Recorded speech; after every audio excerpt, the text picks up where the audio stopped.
Good evening. और हम लोग आज से पॉलिनोमियल पढ़ा रहे थे, ठीक है। तो पॉलिनोमियल का बस हम लोग ग्राफ देखे थे।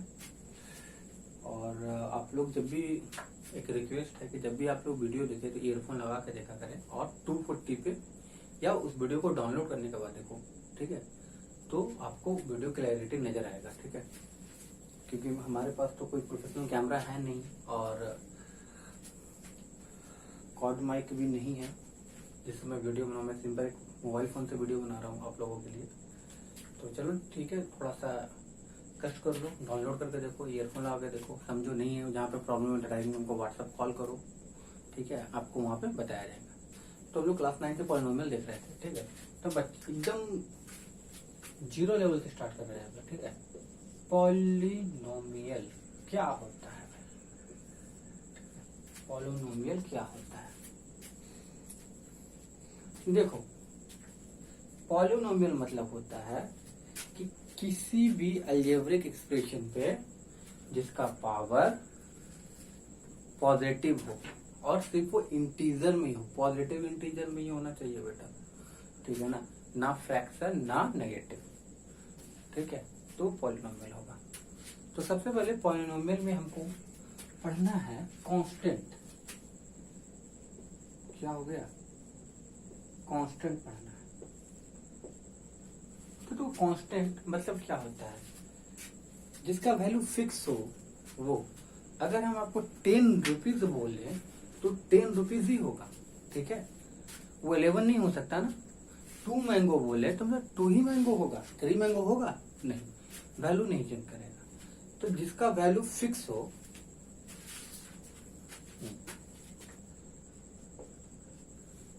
The term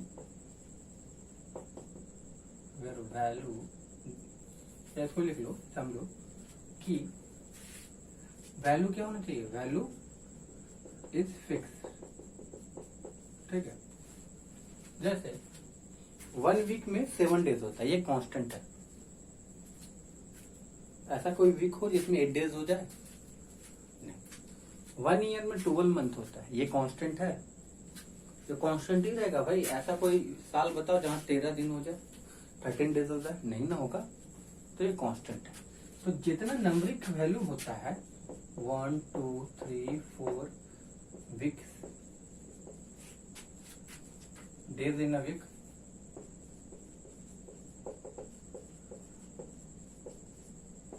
month in a year, ये क्या हो गया? कांस्टेंट हो गया। ये क्या हो गया बेटा? कांस्टेंट हो गया, ठीक है। चलिए अब एक आता है वेरिएबल। क्या आता है? वेरिएबल। वेरिएबल मतलब क्या होता है? वेरिएबल मतलब जिसका वैल्यू चेंज कर जाए, ठीक है। जैसे आप लोग सर्किल पढ़े होंगे, area of circle pi r square, ठीक है। अब जैसे यहाँ पर रेडियस अगर 1 रहे, रेडियस अगर 1 रहे तो पाई हो गया। और रेडियस जहां 2 हो जाएगा तो क्या हो गया? 4 पाई हो गया। रेडियस जहां 3 हो गया तो कितना हो गया? 9 पाई होगा। तो यहाँ पे आर क्या है? वेरिएबल है। आर यहाँ पे क्या हो गया आपका? वेरिएबल। तो यहाँ पे आर इज आर क्या है? R is variable. अब यहां पे देख लो, अगर हाँ, जैसे जैसे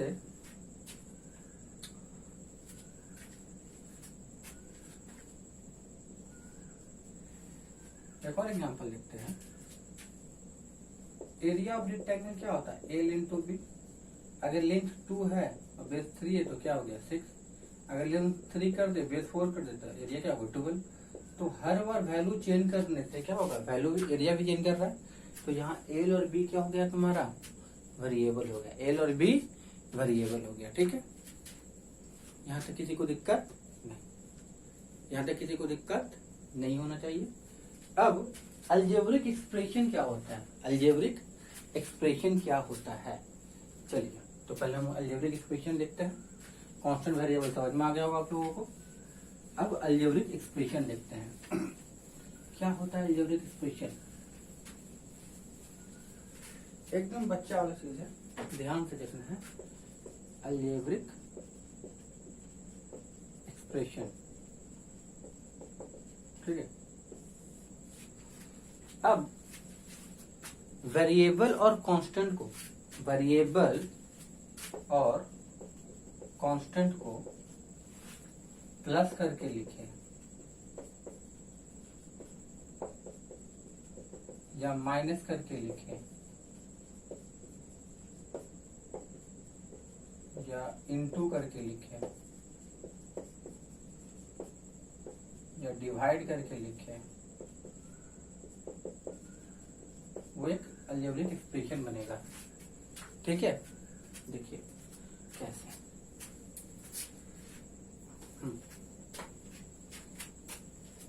मान लीजिए कोई वेरिएबल एक्स है, इसमें 2 जोड़ दिए, ये अलजेब्रिक एक्सप्रेशन है। इसमें 2 सब्ट्रैक्ट कर दिए, ये भी अलजेब्रिक एक्सप्रेशन, वेरिएबल है ना एक्स, ये कांस्टेंट है। इसमें क्या किए, 2 मल्टीप्लाई कर दिए, ये भी एक अलजेब्रिक एक्सप्रेशन है। और इसी में 2 डिवाइड कर दिए, ये भी एक तरह का अलजेब्रिक एक्सप्रेशन है। ठीक है, और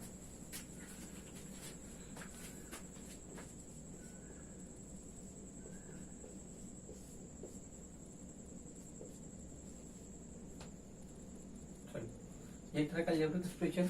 चलो अब ये तो समझ में आ गया अलजेब्रिक एक्सप्रेशन में क्या होगा, वेरिएबल और कांस्टेंट का होता है। अब कुछ और अलजेब्रिक एक्सप्रेशन देखते हैं, ये तो थोड़ा आसान हो गया।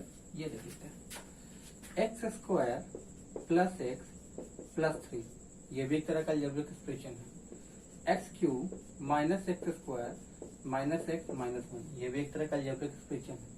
ठीक है ना, तो ये वेरिएबल का क्यूब हो। अब इसमें क्या होगा, अलजेब्रिक एक्सप्रेशन वेरिएबल का स्क्वायर, वेरिएबल का पावर दे देंगे, ठीक है, और उसमें ऐड कर देंगे कोई दूसरा वेरिएबल, तभी वो अलजेब्रिक एक्सप्रेशन होगा। ये भी अलजेब्रिक एक्सप्रेशन होगा, ये भी अलजेब्रिक एक्सप्रेशन है।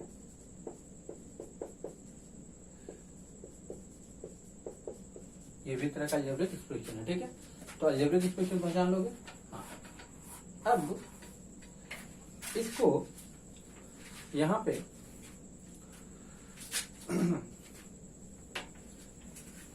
चलो अब अलजेब्रिक एक्सप्रेशन, पॉलिनोमियल को समझने के लिए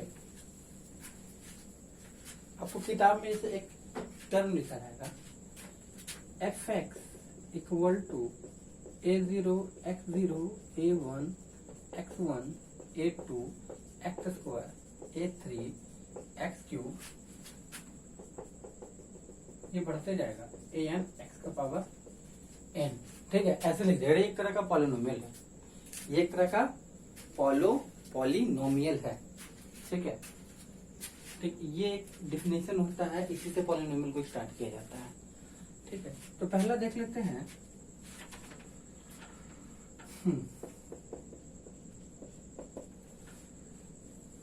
अब इसी को हम उलट के लिख लेते हैं।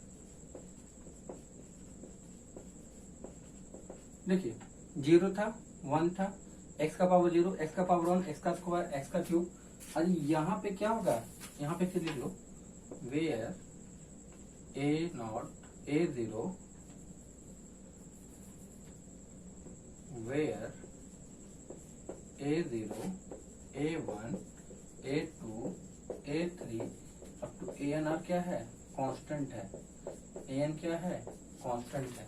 ठीक है, मतलब n तक भी पावर आएगा तो पॉलिनोमियल होगा। इन पॉलिनोमियल का कंडीशन क्या होना चाहिए, पावर हमेशा पॉजिटिव इंटीजर होना चाहिए। जहां नेगेटिव इंटीजर हुआ वो पॉलिनोमियल नहीं होगा, याद रखिए। अलजेब्रिक एक्सप्रेशन तो होगा लेकिन वो पॉलिनोमियल नहीं होगा। तो यहाँ पे देखते हैं an xn an x का पावर n माइनस 1, ठीक है, n माइनस 1। जैसे इसके आगे क्या होगा, एक टर्म कम हो रहा होगा, जैसे a0 a1 a2 a3 a4 an, ठीक है, यहाँ पे n माइनस 1 होगा। ठीक है, x का power n minus 1 an into xn तो ये एक तरह का क्या है, पॉलिनोमियल है। अब इसको उल्टा करके लिख लो, an xn an minus x minus 1, यहां तक गया होगा, ठीक है। अब जैसे ही n बराबर अगर आप 0 लिख लीजिएगा, n बराबर क्या होगा, 0 हो जाएगा। n बराबर अगर हम 0 लेते हैं तो a का पावर 0, x का पावर 0, a का पावर -1, x का पावर -1, तो ये क्या होगा, फिर ये पॉलिनोमियल नहीं हो सकता, ठीक है। तो इसको आपको फिलहाल यही एक स्टैंडर्ड डेफिनेशन को पहले समझना है, इसके बारे में हम लोग और डिटेल में बात करेंगे आगे, फिलहाल आपको वहीं तक समझिए, ठीक है। अब पॉलिनोमियल को दो तरीका से डिफाइन किया जा सकता है। जैसे आपसे कोई पूछेगा identify the polynomial, F x कोई फंक्शन है, एक्स स्क्वायर एक्स प्लस 2, ये पॉलिनोमियल है कि नहीं है। तो सबसे पहले देखेंगे किसी पे पावर नेगेटिव है, नहीं, इस पे पावर 2 है, इसके पावर 1 है, इस पे पावर नहीं है, ये वेरिएबल नहीं है। तो कांस्टेंट अब तो जोड़ते हैं ना, वेरिएबल और कांस्टेंट को जोड़ते हैं तो पॉलिनोमियल अलजेब्रिक एक्सप्रेशन बनता है।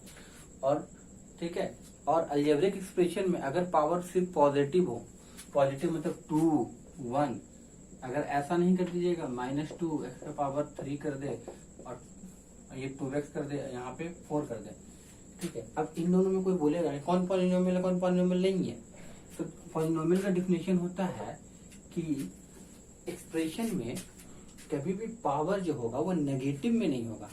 तो एक्सप्रेशन में किस में, वेरिएबल का पावर नेगेटिव नहीं होता। यहाँ पे वेरिएबल यहाँ पे है, इसका पावर 2, हाँ पॉजिटिव है ना 2, इसका यहाँ पे वेरिएबल है, हाँ यहाँ पे भी पॉजिटिव है, ठीक है। फिर से यहाँ पे देखते हैं, हाँ यहाँ पे जैसे ही वेरिएबल में मूव किए, यहाँ पे पावर क्या हो गया भाई, नेगेटिव में हो गया ना, नेगेटिव में हो गया, तो ये पॉलिनोमियल नहीं होगा।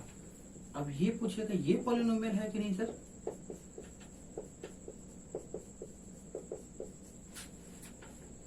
हाँ यहाँ पे देखेंगे, हाँ पावर पॉजिटिव कोई दिक्कत नहीं, पावर पॉजिटिव कोई दिक्कत नहीं, तो ये पावर फ्रैक्शन में है, मतलब पॉलिनोमियल होने के लिए पावर क्या होगा, हमेशा पॉजिटिव इंटीजर ले देखना है, ठीक है।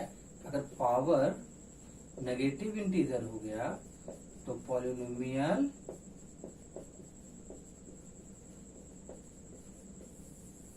नहीं होगा, पॉलिनोमियल नहीं होगा। अगर पावर फ्रैक्शन में हो जाए, ठीक है, तो पॉलिनोमियल क्या, वो भी नहीं होगा, ठीक है, वो भी क्या होगा, सॉरी, हाँ पॉलिनोमियल क्या, वो भी क्या हो गया, पॉलिनोमियल नहीं होगा।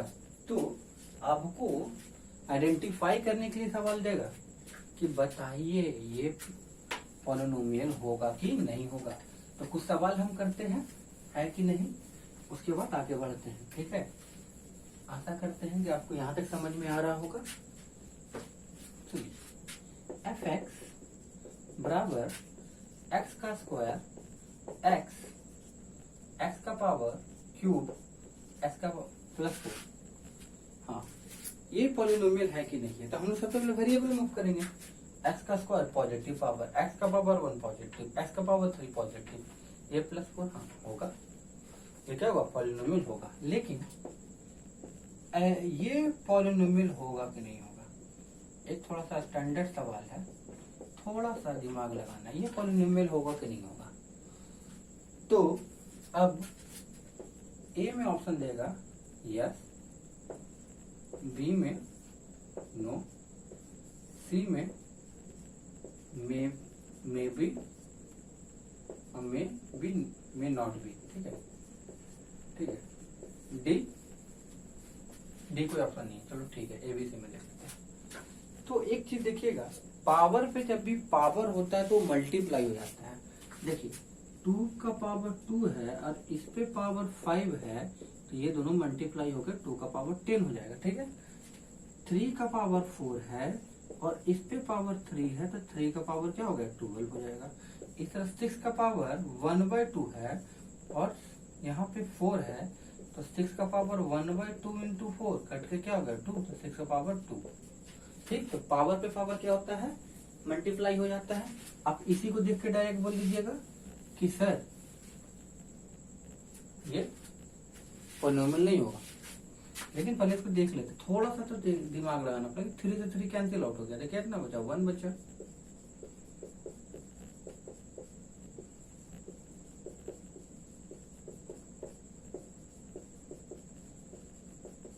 हाँ, अब देखिए पावर पे पॉजिटिव है, पावर पॉजिटिव है, पावर पॉजिटिव है, तो क्या होगा पॉलिनोमियल, क्या होगा आंसर, यस ये पॉलिनोमियल सर होगा।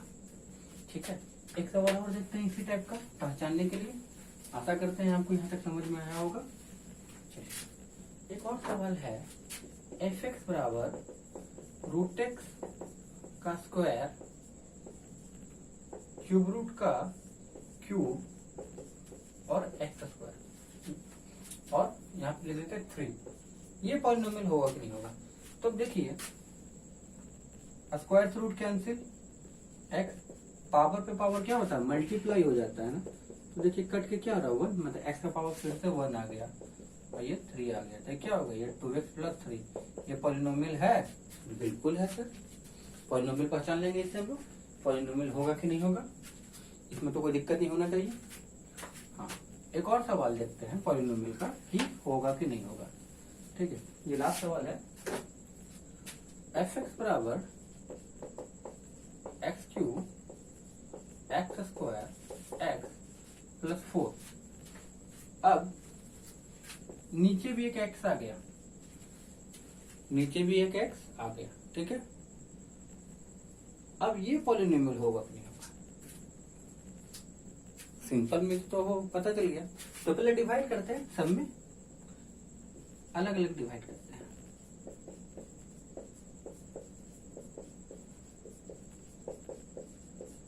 ठीक है, ये क्या हो गया x² + x 1 4/x। अब नीचे पावर जब ऊपर जब पावर जाता है तो अगर ये x/1 है, ठीक है, अगर ये 1/x² रहेगा तो ये ऊपर जाके x का पावर -2 हो जाता है।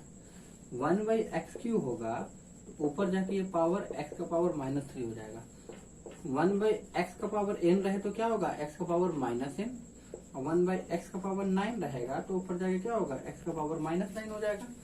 तो ये क्या होगा x का पावर x + 1 4 x का पावर -1। अब ये देखो पावर क्या हो गया, नेगेटिव में हो गया, तो कैसे होगा, ये पॉलिनोमियल नहीं होगा।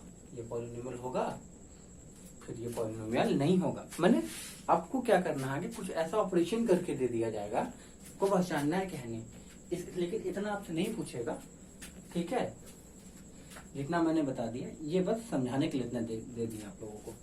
ठीक है, अब पॉलिनोमियल को 2 टाइप से डिफाइन किया गया है बच्चा, एक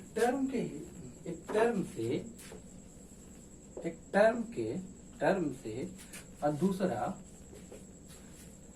डिग्री से।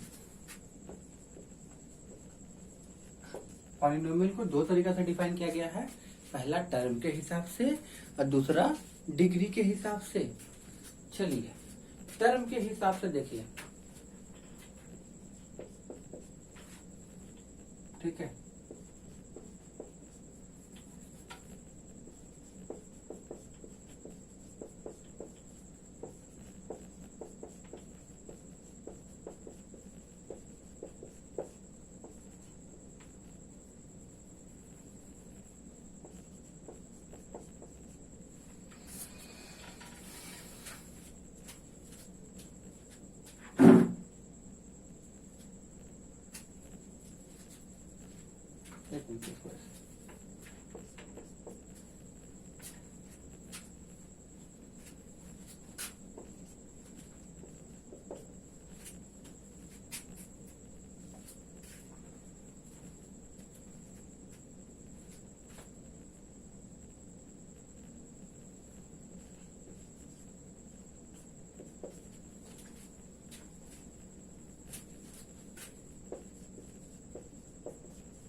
इतना सारा टर्म, ठीक है। अब देखिए इस पॉलिनोमियल में कितना टर्म है। अब यहां से देखते हैं, एक पॉलिनोमियल ये है, चलो इसको और थोड़ा सा समझ लेते हैं, ठीक है। इस पॉलिनोमियल में कितना टर्म है, एक टर्म। तो नंबर ऑफ टर्म जब 1 हो तो वो मोनोमियल क्या हो गया, नंबर ऑफ टर्म 2 हो तो ये बाइनोमियल, ये क्या हो जाएगा, बाइनोमियल हो जाएगा। जब अब ये बाइनोमियल हो जाएगा, ठीक है, नंबर ऑफ टर्म 3 हो जाएगा तो क्या होगा, ये ट्राइनोमियल हो जाएगा। नंबर ऑफ टर्म जैसे क्या हो जाए, 4 हो जाए तो क्वाड्रिनोमियल, ठीक है। इसी तरह से ये सब बढ़ते जाएगा। तो टर्म के हिसाब से क्या है, एक टर्म है तो मोनोनोमियल, 2 टर्म है तो बाइनोमियल, 3 टर्म है तो ट्राइनोमियल, ठीक है। अब हम लोग आगे बढ़ते हैं, ठीक है। हम लोग आगे बढ़ते हैं थोड़ा सा। तो टर्म के हिसाब से समझ में आ गया पॉलिनोमियल।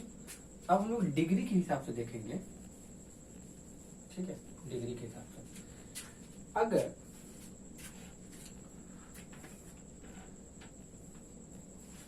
पावर सिर्फ 1 हो तो लीनियर पॉलिनोमियल क्या होता है, वो लीनियर पॉलिनोमियल।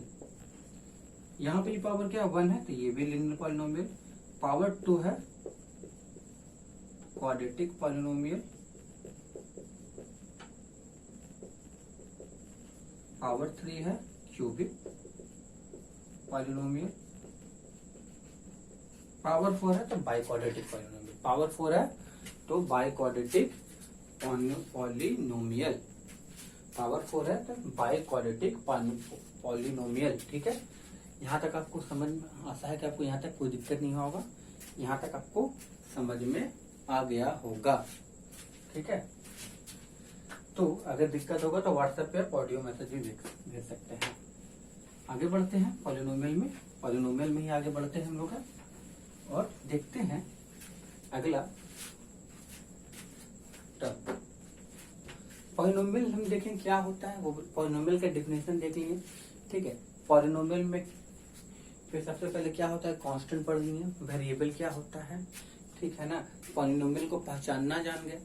फिर पॉलिनोमियल को कितने टाइप से बांटा गया है, कैटेगरीज किया गया, 2 टाइप के, टर्म के हिसाब से, दूसरा डिग्री के हिसाब से, ठीक है।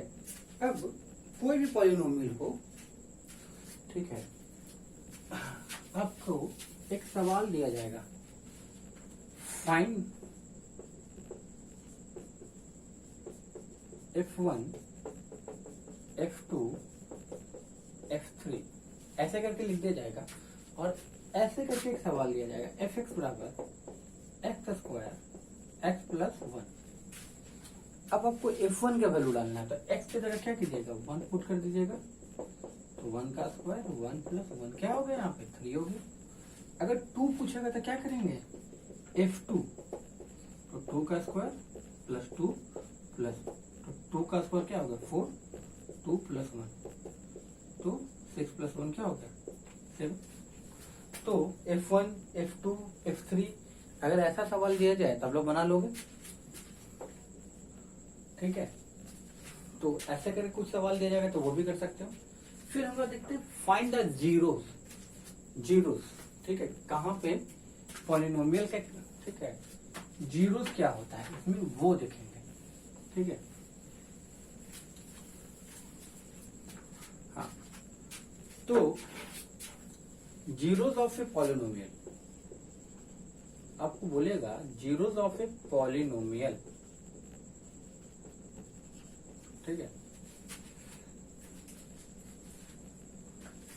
कोई बोल देगा, कोई फंक्शन दे देगा f(x) बराबर x माइन 1, अब बोलेगा फाइंड द जीरो, ठीक है, फाइंड द जीरो। तो जैसे ही जीरो बोलेगा तो मतलब इसका मतलब होता है f(x) को जीरो करना है, f(x) को जीरो करना है।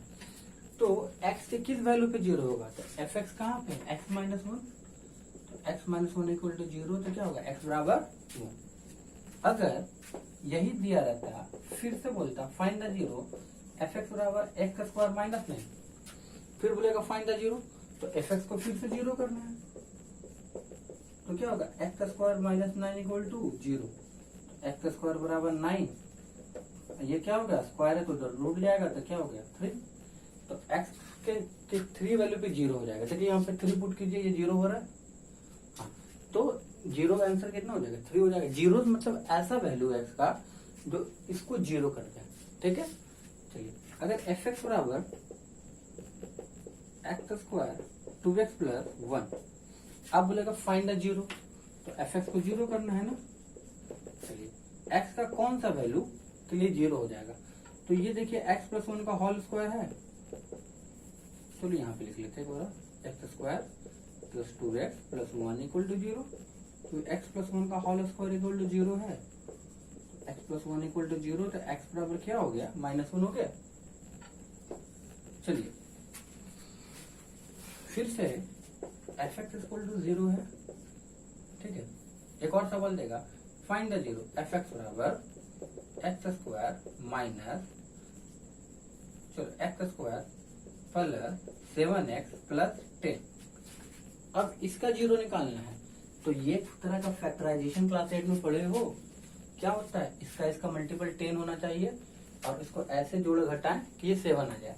तो पॉलिनोमियल में हम लोग थोड़ा सा फैक्टराइजेशन भी देखेंगे, ठीक है, घबराना नहीं है। फिर से यहाँ से क्या हो गया x कॉमन हो गया तो ये x प्लस 2, यहाँ क्या हो गया 5 कॉमन हो गया तो x प्लस 2, यहाँ से x प्लस 2 और x प्लस 5, तो एफ एक्स बराबर क्या हो गया x plus 2 into x plus 5, ठीक है। चलिए तो यहाँ पे जीरो कहाँ कहाँ होगा, तो एक बार x प्लस 2 को जीरो से क्यूट कर दो तो x बराबर -2 पे, और x प्लस 5 को जीरो से क्यूट कर दो x बराबर -1